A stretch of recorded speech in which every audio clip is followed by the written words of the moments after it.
ప్రతి వ్యక్తికి దేవానికి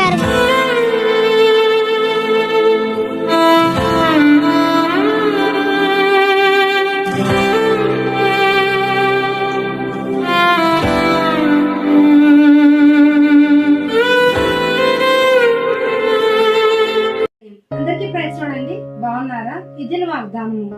కీర్తన గ్రంథము 34వ అధ్యాయము 10వ వచనము. యెహోవాను ఆశ్రయించు వారికి ఏ మేలు కొదువై ఉండదు.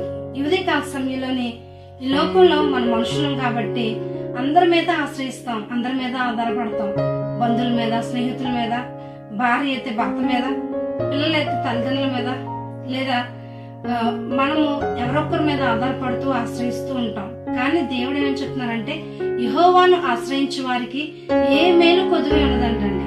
అందుకని ఈ నూతనమైన సంవత్సరంలోనే దేవుడు మనకు దయా కిరీటాన్ని ఇచ్చాడు.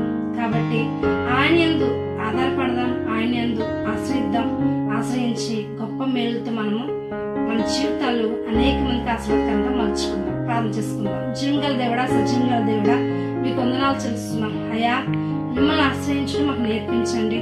మీ మీద ఆధారపడటం మాకు నేర్పించండి. అయ్యా, చాలాసార్లు మేము మనుషులం కాబట్టి ఈ లోకంలో ఉన్న మనుషుల వైపు చూస్తూ వాళ్ళ మీద వీళ్ళ మీద ఆధారపడుతూ ఉంటాం. అటు ఇది ఉండకుండా మీ మీదే ఆధారపడి గొప్ప మేలుతో మేము జీవించేలా మాకు మీ సహాయం చేయవలసిందిగా వేడుకుంటూ నజరేయుని నామమున అడుగుచున్నాను తండ్రి. ఆమేన్.